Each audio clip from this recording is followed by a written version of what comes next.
Do you feel like you're in charge right now? Sadly, the answer, many of you are nodding your heads in approval right now. The answer is he's right. Me. We're not in charge. So what do you do to fight back? Well, I have a few steps for you to show the left and everyone else who's really in charge. And why I mean who's really in charge, I don't mean this is going to be a battle of like who's got the bigger gang. I mean who is in charge to get back the rule of law and order, that law and order is in charge. There are steps to do that. This is not The Walking Dead. It's not like Negan versus Officer Rick's camp. Sheriff Rick, whatever his name was. Never watched that show in forever.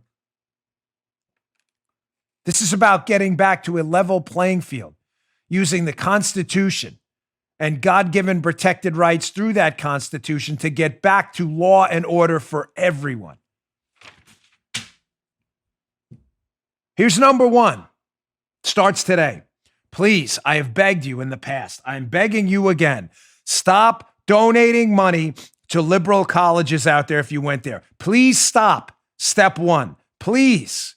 You are not helping.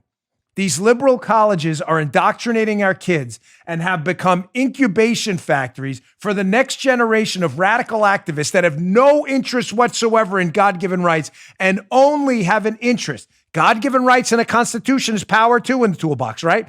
They're not in that toolbox. They're in a different toolbox. Ripping down statues, violence, aggression, mob rule, social media mobbing, getting people fired. That's their toolbox. They're learning that on these liberal college campuses. Stop donating to them. Stop. Tell your college you will donate again. Listen, we have a lot of we did a demographic study. We have a lot of wealthy listeners out there. If you were telling the truth on our state, which I'm sure you will. No reason to lie. It's anonymous. Please stop. Attach a dollar bill, staple it to a letter and say it's the last dollar bill you're ever going to get until we start getting some ideological diversity in the hires on your campus. Stop today. No more. We're feeding this. Number two. Ladies and gentlemen, spend your entertainment dollars wisely. I'm not a big fan of boycotts, but I'm sorry, folks. I think even I was fighting yesterday's battle, and I think it's time to wake up. These people in the entertainment community, folks, have a lot of power. Don't downplay it. Their cultural influence powers on our kids are overwhelming.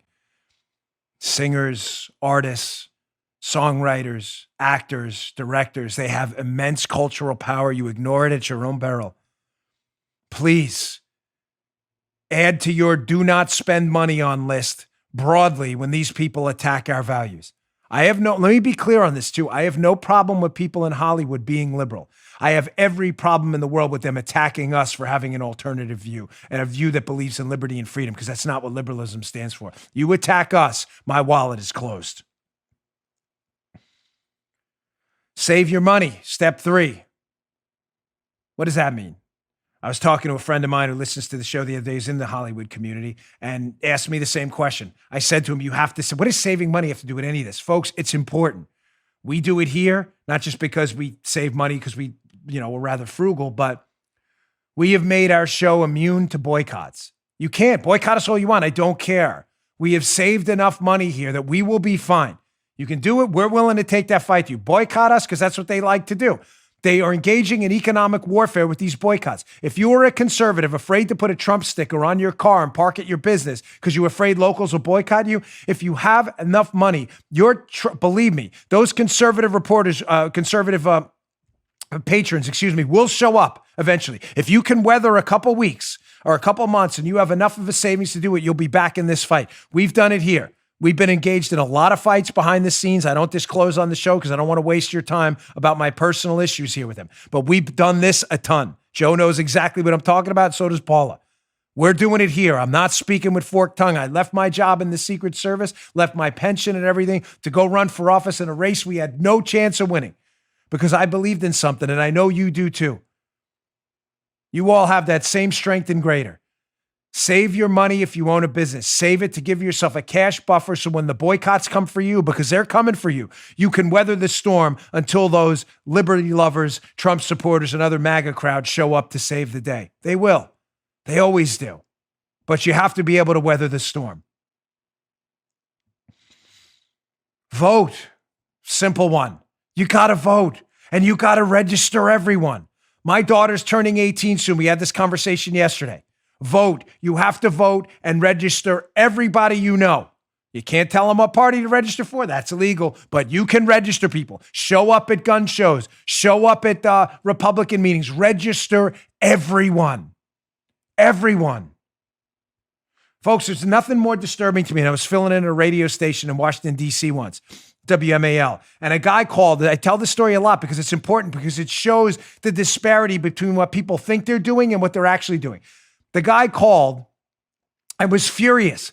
And on the air, he kind of hinted like, there's going to be violence soon, like he was going to do it. And I said, sir, let me get this straight. On the continuum of action items you can do in your toolbox to change things for the better, you've jumped to level 10, violence.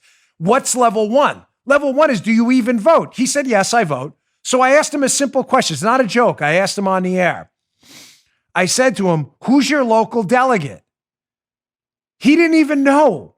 He had no idea. The point is, I'm not knocking this guy, for not knowing the delegate. I'm knocking him because he wants to jump to violence. Do you even know who your delegate is? Have you emailed them ever? Do you know who your congressman is? This is important. This is critical stuff. You should know them because you should be emailing them once a week. They work for you. It's not a slogan. Vote. Know your representatives. Register everyone around you. Join your local Republican club, conservative club, Tea Party group, libertarian group, whatever. There's no excuse not to. Listen, just again, a point of personal privilege. It was super uncomfortable for me the first time. What was it, Paula, 10 years ago? Easily 10 years ago. No, it was 2008 when Obama got elected. It was super awkward for me to show up at the local Elephant Club in Severna Park, where I used to live in Maryland. They had about 25 members. But I knew it was time after Barack Obama got elected to stand up and do something. The average age of that group was probably 80. I'm not kidding. It's not a joke. I'm not getting this whole thing older. I'm just telling you, that was the average age. It was probably 80. I, at the time, was, 30, something. I don't know. Who knows? I was young. And when I walked in, I remember all the heads turning like, who's this guy? They hadn't had a new member in probably, a year or two. I showed up to that group every single day. That's how I got my start in politics. I'm telling you right now, without that Severna Park Elephant Club, it was a Republican club. I would not be here today and this show would not exist. I'm not kidding.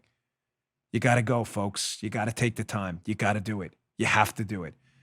There is power in that power toolbox in collective action.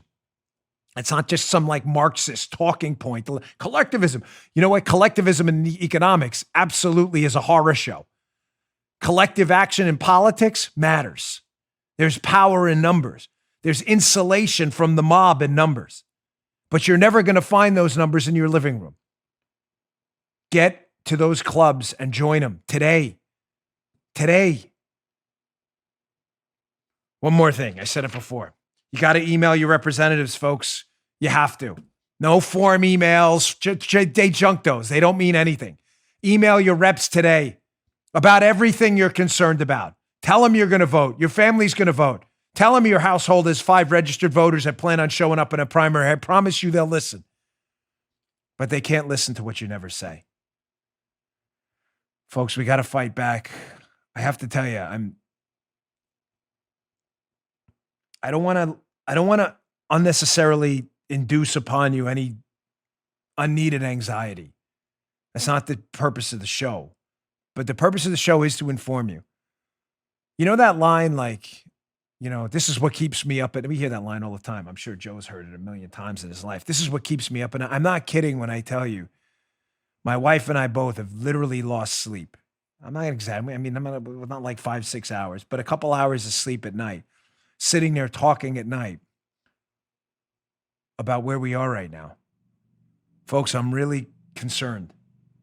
If we don't stand up now and start taking that action and those action items I just talked about and do something, I can't tell you with a straight face what tomorrow is going to bring anymore. Things I thought were never possible. Widespread looting, riots in front of your house already happened to us. Once chaos sets in,